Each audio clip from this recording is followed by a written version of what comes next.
Chapter 16 Digestion and Absorption. Food is one of the basic requirements of all living organisms.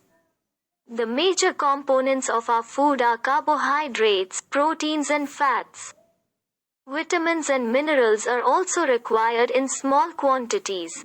Food provides energy and organic materials for growth and repair of tissues. The water we take in plays an important role in metabolic processes and also prevents dehydration of the body. Biomacromolecules in food cannot be utilized by our body in their original form. They have to be broken down and converted into simple substances in the digestive system. This process of conversion of complex food substances to simple absorbable forms is called digestion and is carried out by our digestive system by mechanical and biochemical methods. General organization of the human digestive system is shown in Figure 16.1. 16.1 Digestive System. The human digestive system consists of the alimentary canal and associated glands. 16.1.1 Alimentary canal. The alimentary canal begins with an anterior opening, the mouth, and it opens out posteriorly through the anus. The mouth leads to the buccal cavity or oral cavity. The oral cavity has a number of teeth and a muscular tongue. Each tooth is embedded in a socket of jaw bone, Figure 16.2. This type of attachment is called the cordent. Majority of mammals including human being forms two sets of teeth during their life, a set of temporary milk or deciduous teeth replaced by a set of permanent or adult teeth. This type of dentition is called diphyodont. An adult human has 32 permanent teeth which are of four different types. Heterodont dentition, namely, incisors, I, canine, C, premolars, PM, and molars M. Arrangement of teeth in each half of the upper and lower jaw in the order ICPMM is represented by a dental formula which in human 2123 is 2123. The hard chewing surface of the teeth, made up of enamel, helps in the mastication of food. The tongue is a freely movable muscular organ attached to the floor of the oral cavity by the frenulum. The upper surface of the tongue has small projections called papillae, some of which bear taste buds. The oral cavity leads into a short pharynx which serves as a common passage for food and air. The esophagus and the trachea, windpipe, open into the pharynx. A cartilaginous flap called epiglottis prevents the entry of food into the glottis, opening of the windpipe during swallowing. The esophagus is a thin, long tube which extends posteriorly passing through the neck, thorax and diaphragm and leads to a J-shaped bag-like structure called stomach. A muscular sphincter, gastroesophageal, regulates the opening of esophagus into the stomach. The stomach, located in the upper left portion of the abdominal cavity, has four major parts: a cardiac portion into which the esophagus opens, a fundic region, body, main central region, and a pylori portion which opens into the first part of small intestine. Figure 16.3. Small intestine is distinguishable into three regions: AC-shaped duodenum, a long coiled middle portion jejunum, and a highly coiled ileum. The opening of the stomach into the duodenum is guarded by the pyloric sphincter. Ileum opens into the large intestine. It consists of cecum, colon and rectum. Cecum is a small blind sac which hosts some symbiotic microorganisms. A narrow finger-like tubular projection. The vermiform appendix, which is a vestigial organ, arises from the cecum. The cecum opens into the colon. The colon is divided into four parts: an ascending, a transverse, descending part and a sigmoid colon. The descending part opens into the rectum which opens out through the anus. The wall of alimentary canal from esophagus to rectum possesses 4 layers, figure 16.4, namely serosa, muscularize, submucosa and mucosa. Serosa is the outermost layer and is made up of a thin mesothelium, epithelium of visceral organs, with some connective tissues. Muscularize is formed by smooth muscles usually arranged into an inner circular and an outer longitudinal layer. An oblique muscle layer may be present in some regions. The submucosal layer is formed of loose connective tissues containing nerves, blood and lymph vessels. In duodenum, glands are also present in submucosa. The innermost layer lining the lumen of the alimentary canal is the mucosa. This layer forms irregular folds, rugae, in the stomach and small finger-like foldings called villi in the small intestine, figure 16.5. The cells lining the villi produce numerous microscopic projections called microvilli, giving a brush border appearance. These modifications increase the surface area enormously. Villi are supplied with a network of capillaries and a large lymph vessel called the lacteal. Mucosal epithelium has goblet cells which secrete mucus that help in lubrication. Mucosa also forms glands in the stomach, gastric glands, and crypts in between the bases of villi in the intestine, crypts of Lieberkühn. All the 4 layers show modifications in different parts of the alimentary canal.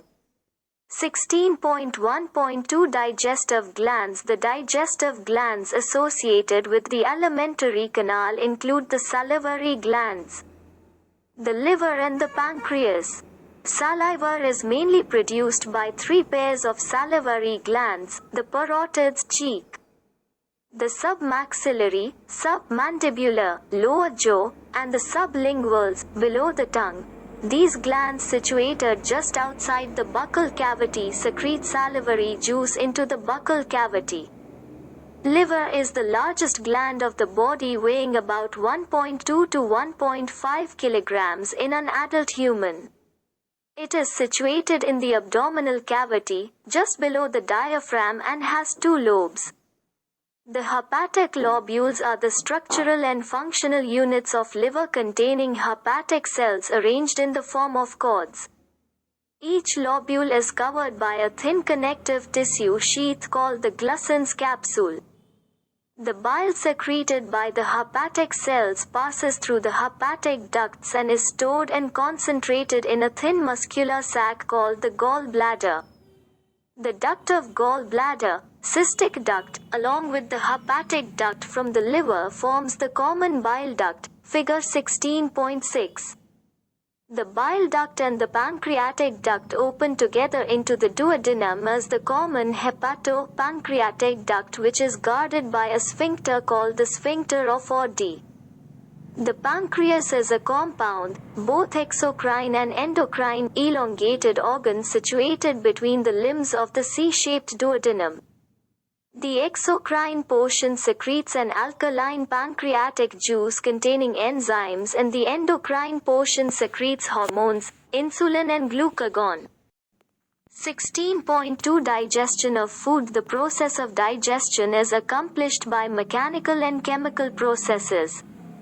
The buccal cavity performs 2 major functions: mastication of food and facilitation of swallowing.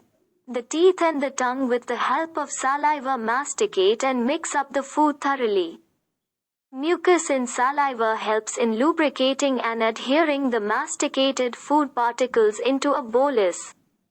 The bolus is then conveyed into the pharynx and then into the esophagus by swallowing or deglutition.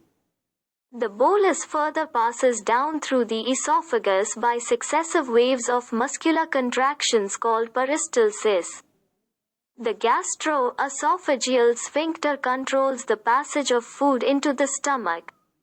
The saliva secreted into the oral cavity contains electrolytes Na, K, Ki, HCO, and enzymes.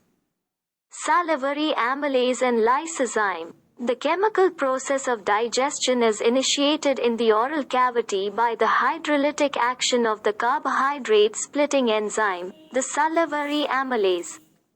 About 30% of starch is hydrolyzed here by this enzyme, optimum pH 6.8, into a disaccharide, maltose. Lysozyme present in saliva acts as an antibacterial agent that prevents infections. Starch salivary amylase pH 6.8 maltose. The mucosa of stomach has gastric glands. Gastric glands have three major types of cells, namely 1. Mucous neck cells which secrete mucus. E. Peptic or chief cells which secrete the proenzyme pepsinogen, and E. Parietal or oxyntic cells which secrete HCI, an intrinsic factor essential for absorption of vitamin B2. The stomach stores the food for 4 to 5 hours. The food mixes thoroughly with the acidic gastric juice of the stomach by the chewing movements of its muscular wall and is called the chyme. The proenzyme pepsinogen, on exposure to hydrochloric acid, gets converted into the active enzyme pepsin, the proteolytic enzyme of the stomach. Pepsin converts proteins into proteoses and peptones, peptides.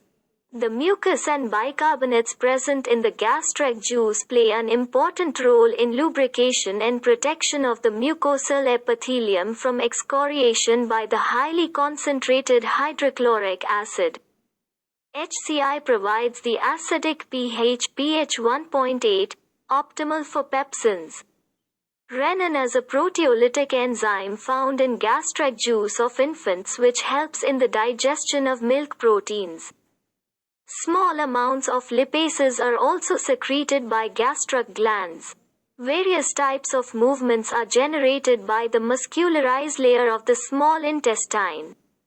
These movements help in a thorough mixing up of the food with various secretions in the intestine and thereby facilitate digestion. The bile, pancreatic juice and the intestinal juice are the secretions released into the small intestine. Pancreatic juice and bile are released through the hepato-pancreatic duct. The pancreatic juice contains inactive enzymes trypsinogen, chymotrypsinogen procarboxypeptidases, amylases, lipases and nucleases. Trypsinogen activated by an enzyme, enterokinase. Secreted by the intestinal mucosa into active trypsin, which in turn activates the other enzymes in the pancreatic juice. The bile released into the duodenum contains bile pigments, bilirubin and biliverdin, bile salts, cholesterol and phospholipids but no enzymes. Bile helps in emulsification of fats, i.c. breaking down of the fats into very small micelles. Bile also activates lipases, or the intestinal mucosal epithelium has goblet cells which secrete mucus.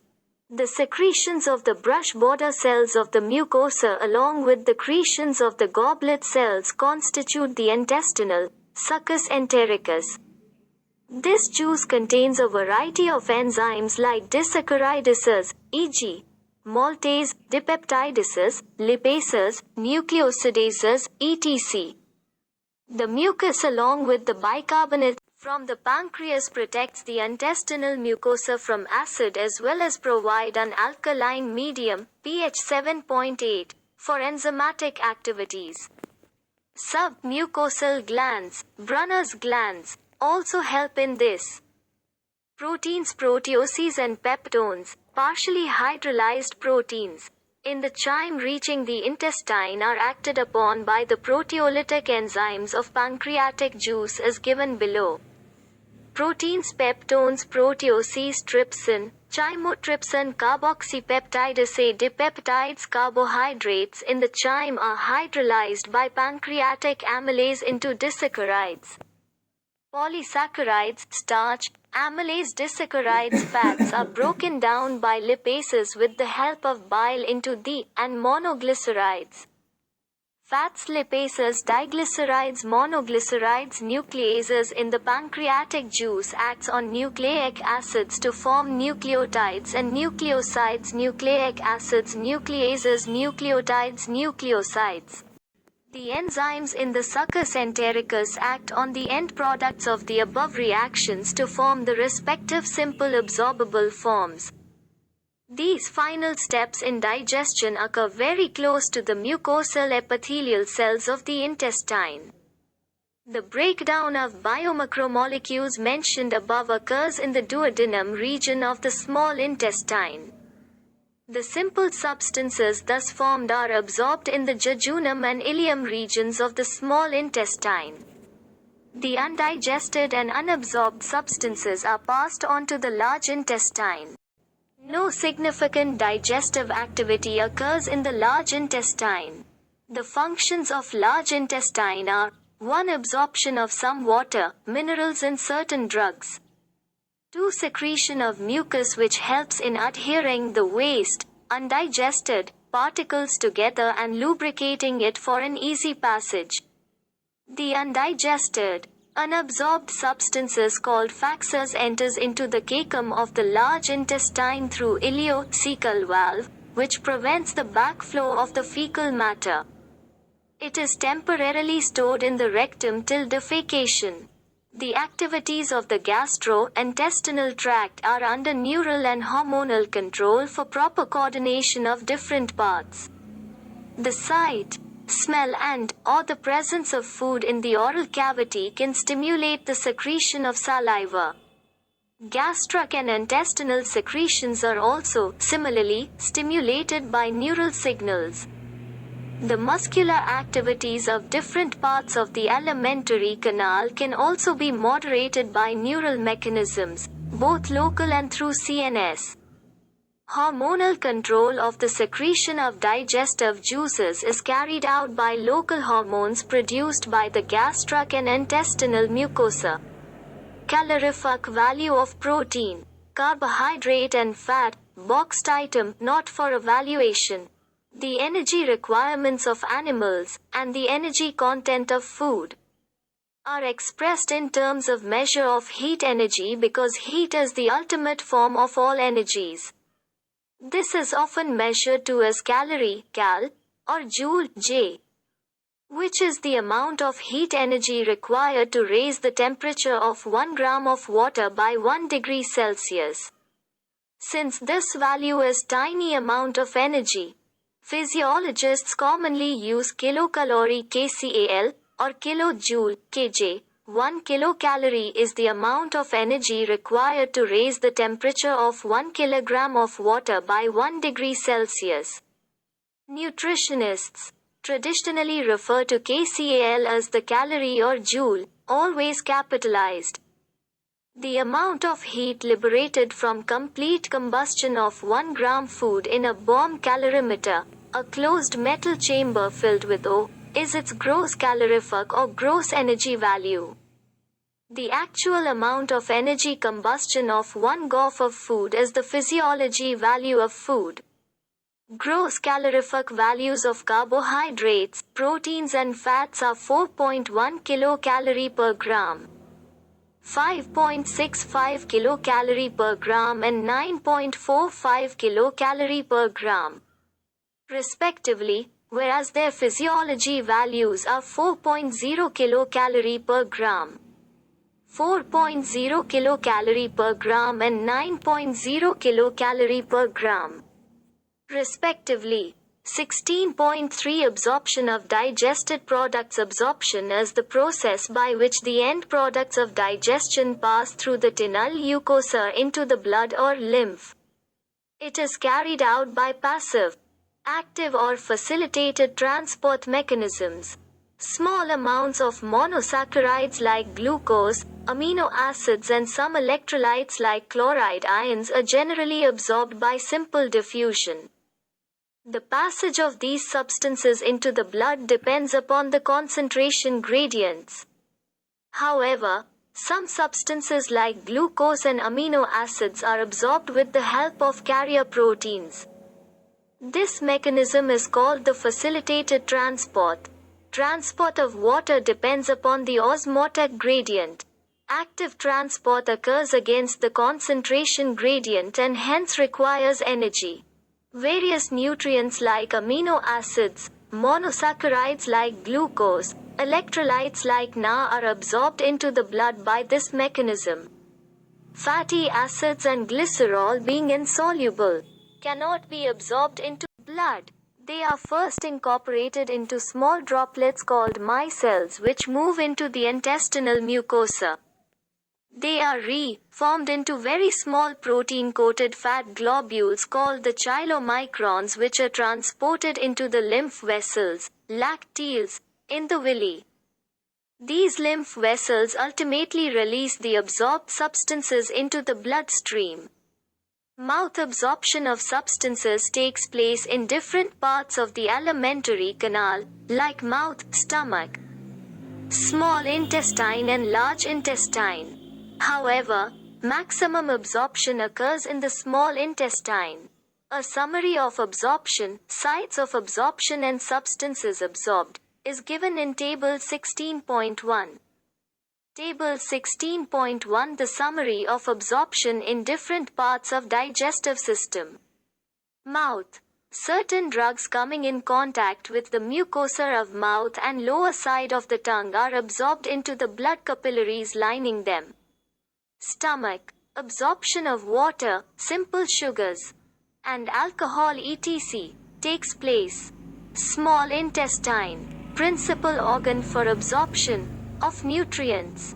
The digestion is completed here and the final products of digestion such as glucose, fructose, fatty acids, glycerol and amino acids are absorbed through the mucosa into the bloodstream and lymph.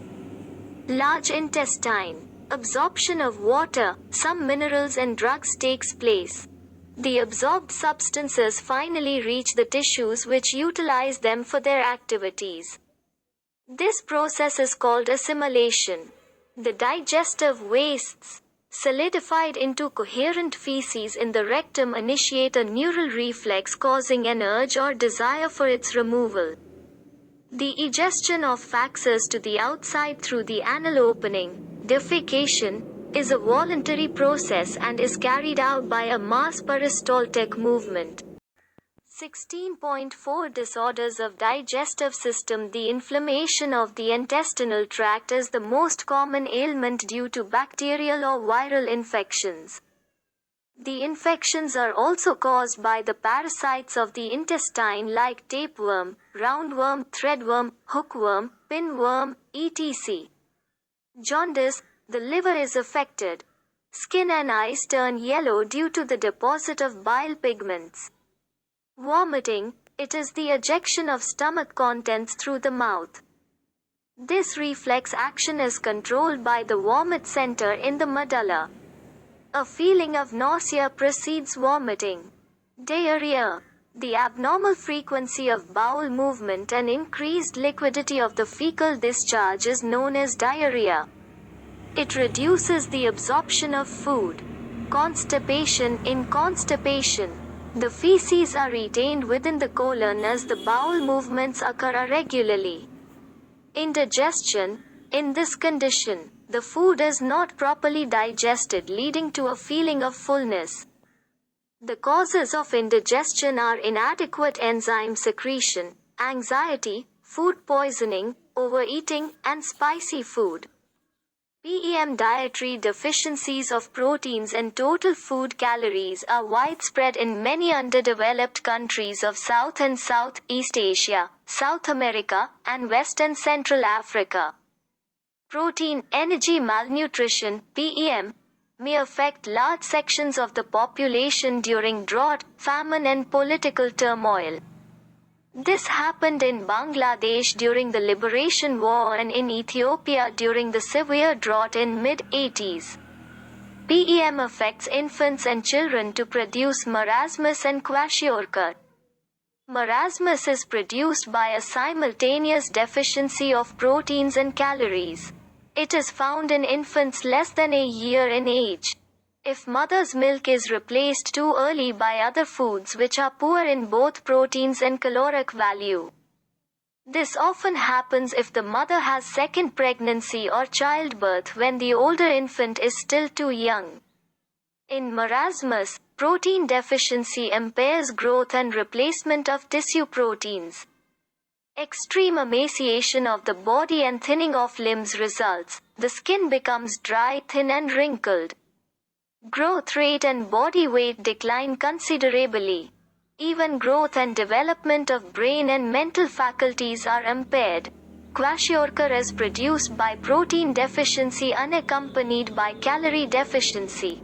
It results from the replacement of mother's milk by a high-calorie, low-protein diet in a child more than 1 year in age.